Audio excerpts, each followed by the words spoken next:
Hi, congratulations on your new RV. We're really excited for you. Please make sure before you're signing that you bring the following items with you. If you're a cash buyer, please make sure that you bring a cashier's check, no personal checks at time of signing, or you may bring actual cash. If you're a finance customer, please make sure that you bring proof of insurance listing your specific lien holder. If you need that information, please call us ahead of time. Also, make sure that you bring all valid driver's license of all persons that will be listed on the title. If you have a trade that you're trading in with us, please make sure that you bring your 10-day payoff as well as your title and all persons who will be listed on the title of that trade. Arrive 30 minutes early before your appointment time so we can properly inspect your unit, and also make sure that you have the fridge on and running prior to arrival. If you have any questions, please feel free to give us a call at 810-686-0710. Thanks so much. Have a great day. Hey guys, this is Jeff at TradeWinds. I'm going to do your video walkthrough. Before I get started, I just want a couple recommendations. I would highly recommend the paint and fab protection, which adds a few dollars on your financing a month, but very smart to get. The paint protection protects all of your decals, any fading, anything like that, it gets replaced. The inside, your couch, your vinyl flooring, bedding, all that stuff will get replaced too if something happens. So if you have kids or pets, it's usually a pretty good idea. And if you plan on keeping it for a while, I'd recommend the extended warranty as well. This is going to be part of your convenience pack. This is the sewer hose they give you. If you already have one, I would definitely recommend keeping that one. Maybe have this one for backup. You guys do get 10% off on date of purchase, so I would definitely recommend getting a new sewer hose. It's not the best in the world. You have a 30 amp adapter that we can plug into 110. Your water pressure regulator. Just so whatever hose you guys get, I would recommend just leaving this on the hose. Basically going to regulate your water pressure to about 40-41 psi. That way you don't blow any water lines out. You do have a brand new 24 interstate battery. Two 20-pound propane tanks. These are filled up for you. You're ready to go. You will have to come to the back of the regulator when you want to switch it over manually. Your power tongue jack. Option for solar. Continuance of your compartment door. Or compartment, I should say. It's going to be your hose. It's just a little quick connect. This is going to be your fill station. So you have your city water connection here. So if you go to the park and you have full hookup, this is where you'll hook up your water. You'll get water instantly everywhere in the lines. This is going to be your freshwater fill. So if you're at the park and it doesn't have full hookup, this is where you will put your water. Then you'll run strictly off the water pump to get water to your faucets or toilet or shower. This is going to be your black tank flush. So basically keep that water pressure regulator on, hook up to there. Make sure your black tank is open, which is on the other side. And turn the water on. Basically you have a little mechanism inside your black tank that's going to be washing the sidewalls, your sensors, and all that stuff. This is going to be for your stabilizer jacks. You got your front and your back. Only for stabilizing, not for leveling. I would recommend leveling at the front at the power tongue jack. You might have to back up onto some blocks every once in a while. Once you're level that way, then bring your stabilizer jacks down. You do have a battery disconnect, so that's nice. So if you're not using your trailer for a certain amount of time, I would definitely just turn that off. That way it cuts all your 12 volt going into the system. You do have carbon monoxide detector, stuff like that inside that does run strictly off a 12 volt. So if you don't shut that off, if you're not using it, it will end up killing that carbon monoxide detector inside. You have your wiper seal and bulb seal. We do have a wiper seal lube inside the store. I'd highly recommend. I usually will lift this up, get behind there, then spray the outside, and run the slide in and out a couple times. It's basically going to keep all the water from going inside the unit when you bring it in.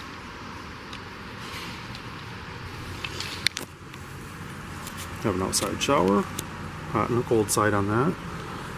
This is going to be your dump station.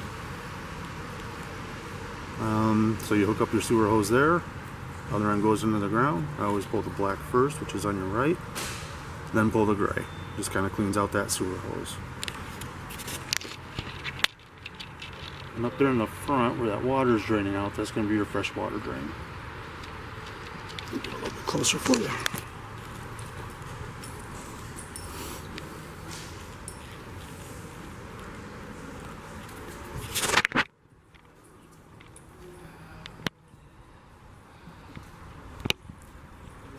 You do have option for backup camera.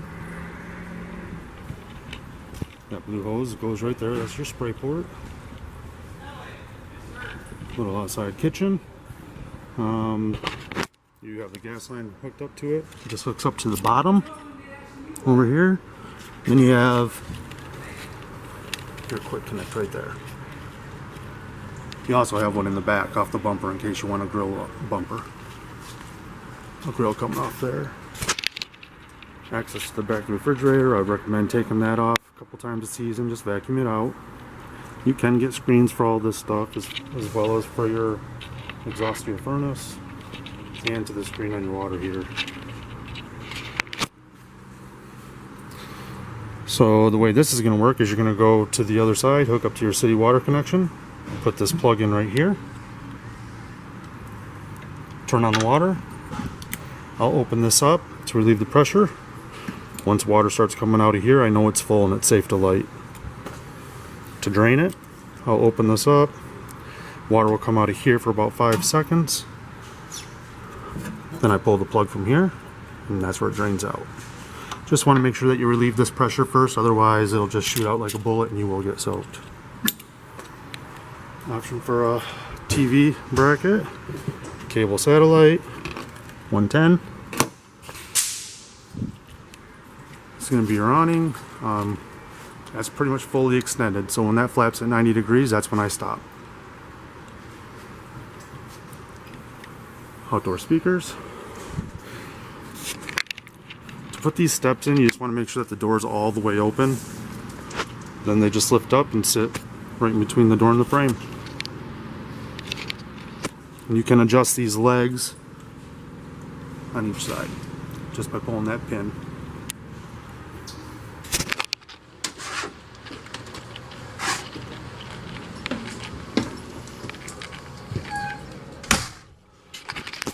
So this is going to be your monitor panel. This will tell you all your levels. It's going to be for your water heater. This is going to be the LP or gas side of it. This is going to be your electric side of it. Then you have your water pump. So if you're dry camping and don't have city water hookup, you'll go to the dump station. They usually have a fill station there. Fill up there, and then that's where you would turn on your water pump to get water to the system. Then you have a porch and ceiling light. It's going to be for your slide on the left. That's going to be for your awning on the right.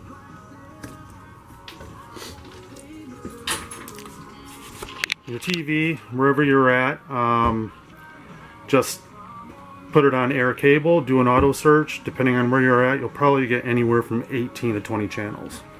You do have a built-in antenna booster on here, so that really helps it out.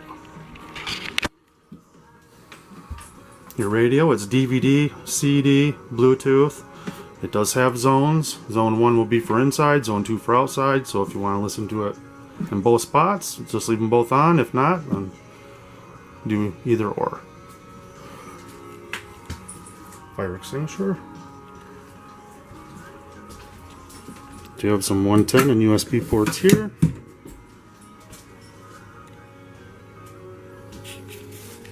The panel underneath the stove, that's going to be access to the back of the water heater. You only have 2 valves on it, one on the top, one on the bottom. Right now you're ready to go camping. So when you go to winterize, just take those 2 screws out, which are square head. Just flip the valves on the back of that water heater opposite of what they are right now, and you're ready to go. Everything on the stove is spark. These 3 are just going to be for your stovetop. This is going to be for your oven. And your sparker's right there on the left. If you push this button all the way down, that'll turn on the oven light. To light the oven, you will have to hold this in as a pilot. Then use your sparker.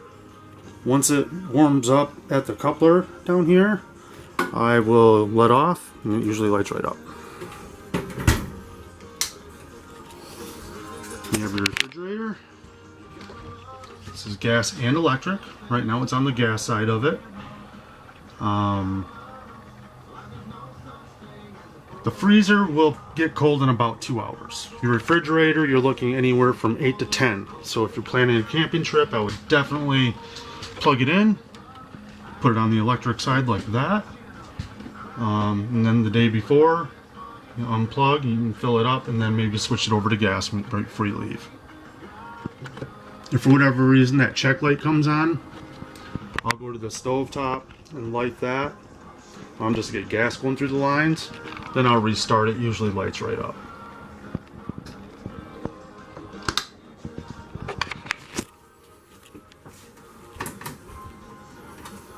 This can be where all your fuses and your breakers are. Looks like a bunch of 15s, a 10, and a couple 40s, so I would definitely keep some of those on hand just to be on the safe side. When one does blow out, you will get a red light that shines next to it, so it makes it super easy to know which one it is. It's your carbon monoxide detector, and that runs strictly off of 12 volts. So like I said, outside, if your battery starts to die and you don't shut off that battery disconnect, that green light turns red and it starts beeping at you. So that will eventually die if you don't shut that battery off or disconnect. You have your bathroom. One thing I can recommend about your faucets or anything, just tighten up your water lines. I would do it after every camping trip and right before every camping trip. Just tighten them up. Just make sure, because I mean, they will loosen up as you're en route. It's going to be your thermostat. It's pretty easy. All you got to do is hit the mode. It'll go to your fan. Then you got your cool and your heat. Control your temperature right here. And it turned right on. Microwave and hood vent.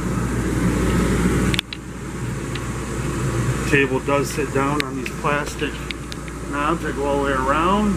Set the poles maybe inside your cubby here, inside the drawer, and then you have yourself a bed there along with your bunks in the back here,